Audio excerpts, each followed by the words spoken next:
All right, now I would like to introduce Coline from AAG, longtime collaborator and friend, so very happy to have her here talking about a call for inclusive geocomputational education. So very excited to hear your talk, of course, Coline. Hi, I'm Coline Dony. I'm a researcher at the American Association of Geographers. And in the past 6 years, I've been focusing on education challenges, not just in geography, but at that intersection between geography and computation.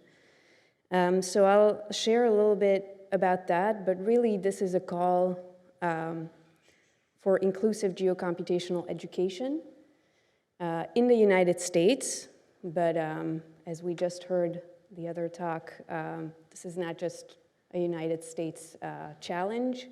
And I really enjoyed the graphic about when technology outpaces education, we're experiencing social pain.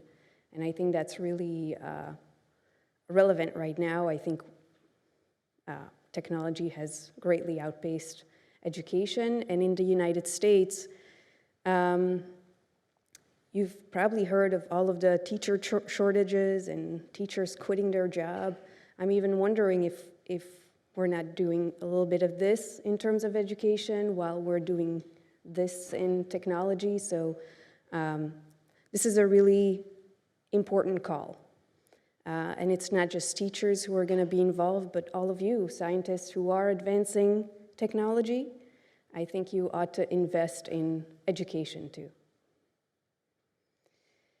Really, I'm here to share some of the thinking I've been doing around this topic, and this revolved around a partnership in Southern California. On this map, you see some of the partners that have been involved. San Diego State University, San Diego Mesa College, that's a community college, and then Sweetwater High School District. That district is really the focal place of where the research has taken place, and it's to serve all of the students in that district. Most students in that district are English language learners, so English as a second language. A lot of people who are immigrating into the United States. And we could have looked at any other district. But one of the key things in that district is that there is a geography course. And also, it is a very low resource school. So hopefully, if we can figure out solutions in that school, we can find solutions for most schools in the United States. So the big challenge that we're hearing about in industry, but also in your departments or labs, are that it's really difficult to find, recruit, and hire workforce that is knowledgeable and has skills in both computer science and geography, like sort of that hybrid capacity. And then broadening participation in geography and computer science has been a challenge. Both of these disciplines are challenged with those same broadening participation challenges. And then there's also a lack of awareness and understanding around careers, both in geography and computer science. Both of these disciplines, you often hear you can do anything. But I think that doesn't really resonate with most students. They don't want to just do anything. They want to do something that matters. And so for them, it's not a attractive thing to go into a discipline where you can just do anything. They want something a little more tangible. A doctor, they know what that looks like, what they do, how they help. So these are some of the challenges that also are problems of practice both in geography and computer science. So how did we get here? How did this challenge emerge? Like, why can't we find people who are interested in either geography or computer science or both, right? I'm going to talk to you a little bit about the US education system, because this is the system we're all trying to influence if we want to do workforce development. And this is not a call to change the whole system, but it's definitely a call to understand the system so that we can train the trainers, know what the trainers are valuing or caring about in terms of their day-to-day work. So in the US, really, we're trying to graduate high schoolers to be able to do two things, math and English. That's like the broad strokes across the United States. There's more nuance to that, of course, but these are the two big things that any state in the United States is trying to achieve. Now, on this map, you see some states already, so the states that are not in blue. These are states that have adopted different standards than that Common Core or the common standards of math and English. That means these states just follow their own standards. But predominantly, we're looking at trying to graduate high schoolers with skills in math and English. This is what the math curriculum looks like from kindergarten to high school. And I'm not going to go into a lot of depth other than it's very structured. There's like goals at every single grade and a really there are some components in there that could relate to geocomputational thinking.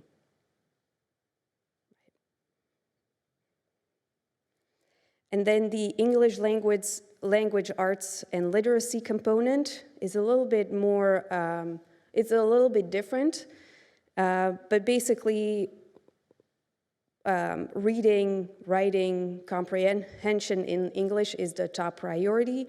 And then there are some additional standards for literacy and writing in history and social studies. There's also additional standards for literacy and writing in science, okay? But that's all under the English language component. And so you'll see that under history/social studies, that's where you find geography as a subcomponent of social studies. In some schools, it's social science, or it's just labeled history, or whatever it is. But so that's where you find geography. The graphic on the right shows a little bit of the structure on how much of civics is taught versus economics versus geography versus history. And oftentimes what you'll hear is that most social studies is history, is like mainly what you're taught in social studies is US history. And then geography is sort of like used as the background of history. So you read map, literacy, and all of that, but for the purposes of learning history, US history. But this is another breakdown. But basically, geography is always like an underthought. And in most schools, actually, it's not taught at all. This is new. There is a coalition, including the ACM and Code.org and CS teachers in the United States, that have rallied around a new standard, an additional standard to English and math, and a standard in computer science. What they're fighting against is space in the curriculum to be able to do that. So even though the standards are published and there's curriculum available through Code.org, they're trying to elbow their way into the classroom. And of course, you all know this, the schools that have resources, they will be able to adopt those standards in a second, and the schools that don't have any resources, they don't even know that these standards exist. So geocomputational education, right now what we're working in, the context we're working in, is on the one hand we have that computation side with the new CS standards, but really what you see on this map is that only a few states in the darker blue are the ones that are almost there into actually incorporating that kind of material in their schools. All the rest of them are only trying to implement educational policies to make that happen. And then on the geography side, there are only 3 states, Minnesota, New Hampshire, and Utah, that require a standalone geography course for high school graduation. All the other states don't have that requirement, and in most schools in the United States, you will never see a course labeled geography.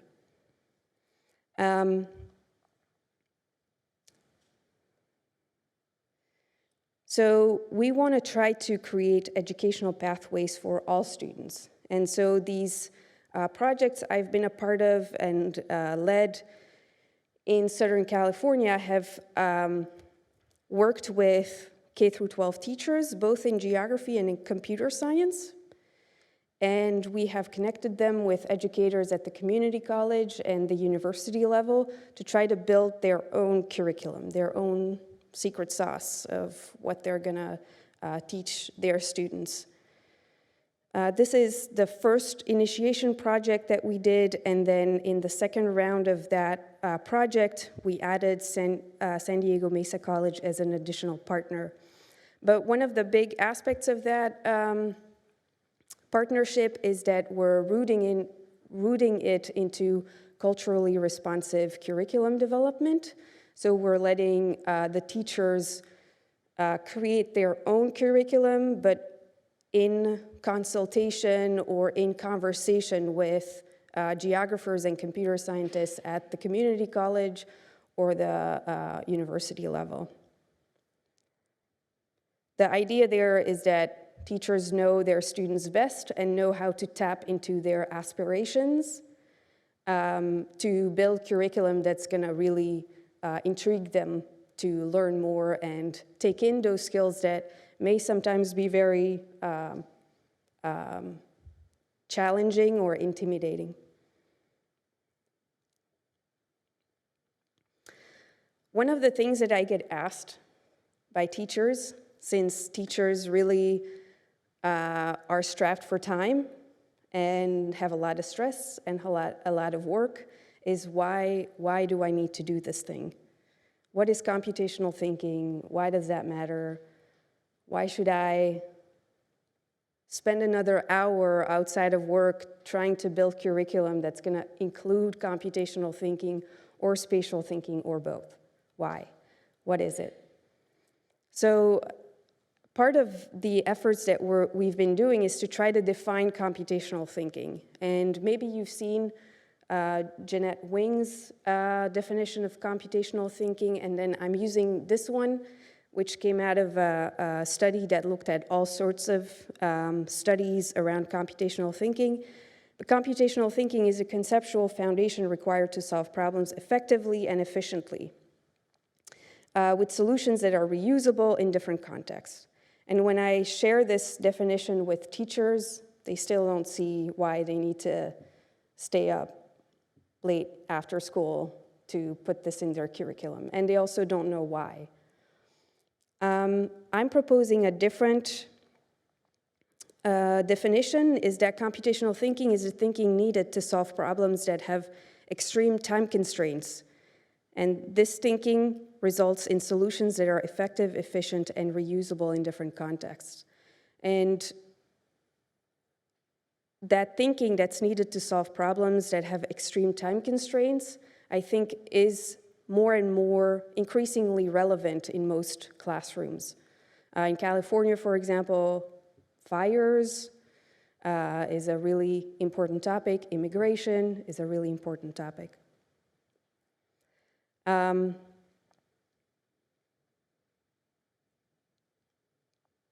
For geocomputational thinking, what I'm saying is the same definition, but it's thinking that is needed to solve problems that have extreme space-time constraints, and this thinking results in solutions that are effective, efficient, and reusable in different social or space-time contexts. And so students can use this thinking for their own environment and apply this to local problems and problems in their neighborhoods and their communities, and think about how this can be replicated or reused in other contexts.